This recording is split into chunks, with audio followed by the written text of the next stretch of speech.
euh, ce phénomène vous dit de refaire. Si vous n'obéissez pas, c'est très anxiogène. Autrement dit, cette structure qui est présente chez l'homme, qui est présente chez le rongeur, qui chez l'homme n'est pas plus grosse que mon pouce, elle prend le contrôle complet de ma vie. Donc si on revient à notre voleur ou voleuse compulsif, admettons qu'il soit dans un magasin et qu'il s'apprête à voler quelque chose, qu'est-ce qui se passe à ce moment-là? Ce qui fait que vous basculez. Donc le kleptomane, c'est-à-dire à peu près l'équivalent de la schizophrénie. C'est un peu moins, c'est en 0,6 à 1%. Et ça dépend dans quelle population vous la faites.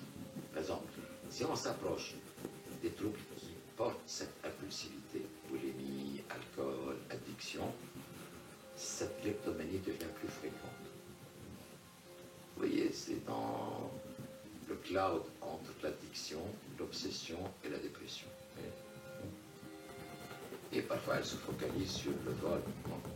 Moi, j'ai plein de gens qui font des fixettes sur autre chose. Par exemple, des fixettes amoureuses d'une pulsion et qui deviennent répétitives. Et la personne est prisonnière, c'est-à-dire n'arrive plus à maîtriser. Et ça devient comme un rituel. Marie, Benjamin, mariée, sans enfant, âge 28 ans, c'est bien ça? Oui. La période cruciale, c'est le début de la ménopause, c'est la phobie de la ménopause quand on est prêt à voler. Donc, c'est des moments où en fait, la diabète du corps affaiblit l'esprit, en quelque sorte, et donc les pousserait au vol. Et quand on essaie de savoir si les femmes sont kleptomanes, on regarde du côté de l'hérédité, est-ce que vous avez des parents fous, des parents suicidés, etc. Et du côté du biologique, est-ce que vous avez une éducation normale, est-ce que vous avez une sexualité animée, est-ce que vous êtes comme ça?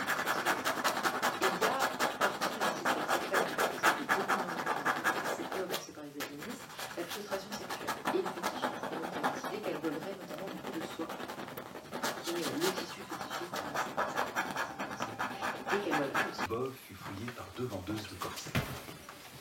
Outre les volants de poing d'Alençon, 12 mètres à mi-temps cachés au fond du monde, elle trouvait dans la gomme un plafond en chaud, un mouchoir, un éventail, une cravate, en 14 000 francs de dentelle en vie.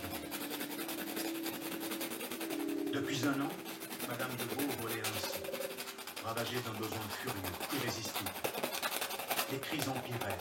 Alors, ce qui est intéressant, c'est comme toujours le passé historique, en fait, on ne connaît pas du tout la totalité de l'océan noir, un océan de voile qui ce qu'on connaît nous, c'est un océan fixe, et après, éventuellement, ce qui passe dans le cycle. Et là où c'est c'est-à-dire, quand on regarde les statistiques de vol à l'heure, à partir de 1880, on a les statistiques, c'est 2 tiers d'hommes qui sont tués par les femmes. En fait, le vol est vraiment masculin. Par contre, celles qui vont bénéficier du diagnostic de vampire. Madame, je sais pas bien, mais plus de 1000, sans doute. Parce qu'après, c'est en vole pas qu'un, t'en voles plusieurs.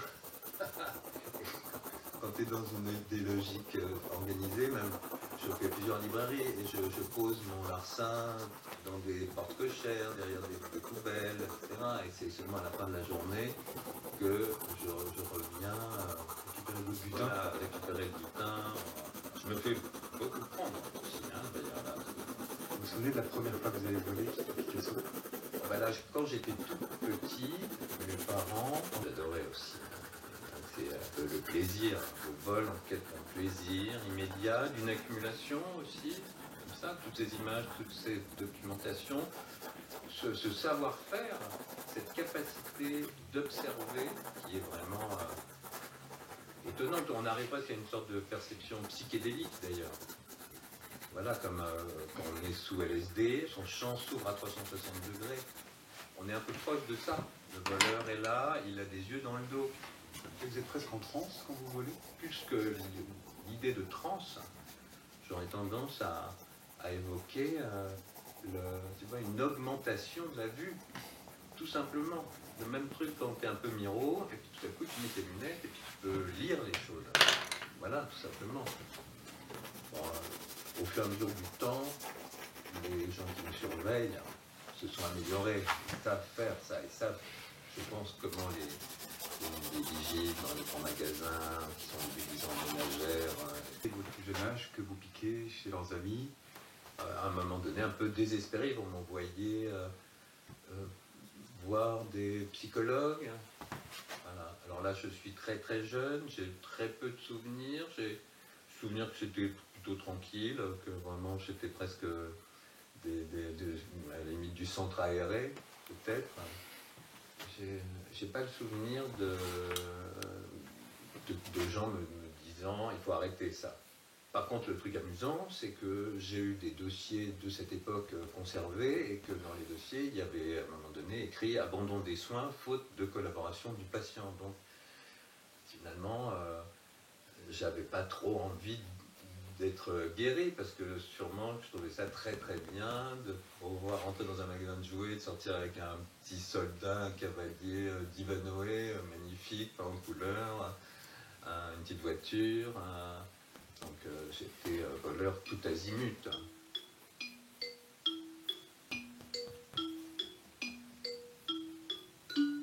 Tic-tac, analyser, prévoir, décider, agir. Tour d'horizon, 360 degrés. Nul ne semblait prêter attention. Du reste, quiconque aurait regardé aurait eu l'impression d'une cliente réfléchissant avant d'acheter, jouant avec son écharpe comme on peut le faire machinalement quand on est indécis ou plongé dans ses pensées. C'était le moment. Quand j'avais peut-être 24-25 ans, d'une marque assez chère. Initial qui se finit par B. Ouais, voilà. Parce que j'ai volé pas mal de choses dans ce magasin et ça s'est toujours très bien passé. Donc j'avais un petit peu l'impression que c'était open bar. Ma technique, elle était assez artisanale, c'est-à-dire que je faisais un petit trou pour enlever l'antivol. D'ailleurs, il est encore présent ce trou. Toujours là. C'est une chemise que j'ai beaucoup portée, surtout pour des entretiens d'embauche, des trucs un peu importants. C'est une chemise qui porte chance. Enfin, quand je la porte, je suis assez glorieuse, ouais. C'est une chemise de luxe, quoi. Après ça, elle avait levé le pied. Quelques mois avaient passé. Finalement, elle avait recommencé.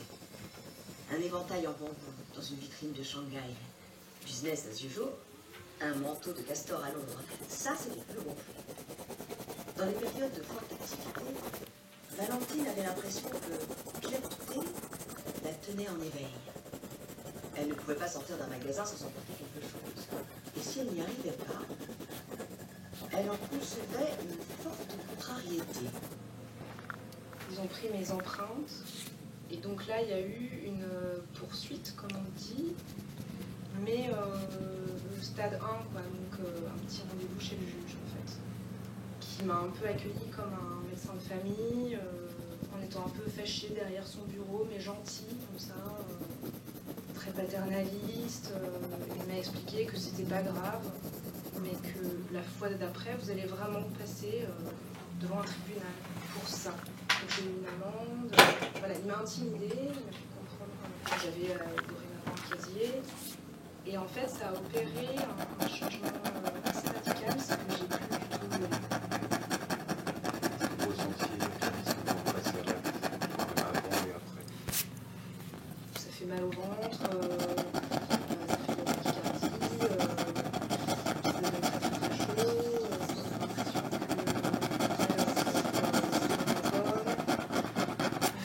qu'on a le visage qui s'enfuit,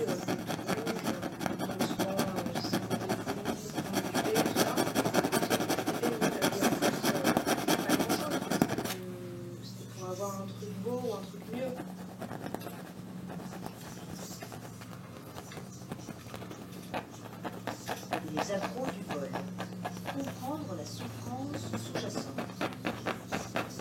Tout ça d'accord, mais où sont les traitements? Ah, voilà. Thérapie cognitivo-comportementale. Méditation de pleine conscience. Antidépresseur. Voyons. Cause présumée du problème. Faible estime de soi. Frustration non exprimée. Antécédent psychotraumatique.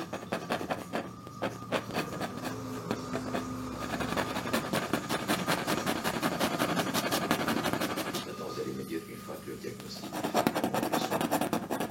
c'est des experts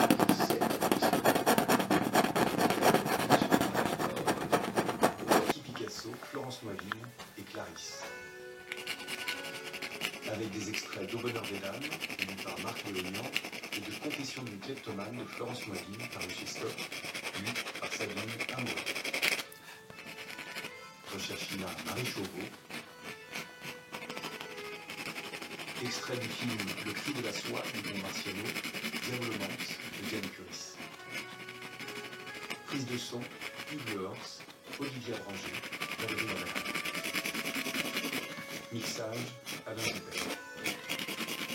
C'était Voyage en kleptomanie, un documentaire de Jérôme Sanglars, réalisé par Anne.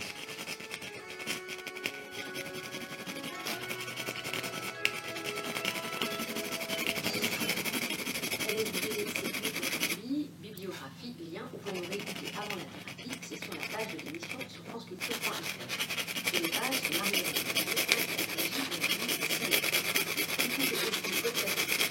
comme vous pouvez sur Twitter et même sur Instagram. Demain, dernier épisode, on est nécessité. Et pour encore plus de documentaires, abonnez-vous à la plateforme Tank, notre partenaire, qui propose une sélection éclectique, rare et pointue de documentaires d'auteurs. Et ne ratez pas les autres rendez-vous documentaires de France Culture, Une vie neuve, La fabrique de l'histoire, L'expérience, Une histoire particulière et Les pieds sur terre. France Culture, l'esprit d'ouverture. France Culture et l'Institut du monde arabe présentent les rendez-vous de l'histoire du monde arabe. 4 jours pour comprendre le monde arabe, son histoire et les enjeux qui le traversent. Autour de la thématique du corps, Europe, le moment de vérité. À moins d'un mois d'élections déterminantes, France Culture sonde les enjeux qui traversent le continent au cours de 4 émissions et d'un dialogue de clôture en public avec le philosophe Patrick Manguillier, l'historienne Bénédicte Savoie, l'écrivain Laurent Godet et le secrétaire général de la CFDT Laurent Berger. Venez nombreux, samedi 13 avril dès 10h, dans le grand amphithéâtre de la Sorbonne à Paris. Un événement en partenariat avec la Croix, l'Histoire, Alternatives économiques et avec le soutien de la Chancellerie des Universités de Paris. Plus d'infos franceculture.fr, entrée gratuite, réservation obligatoire sur maisonlaradio.fr. Et j'imagine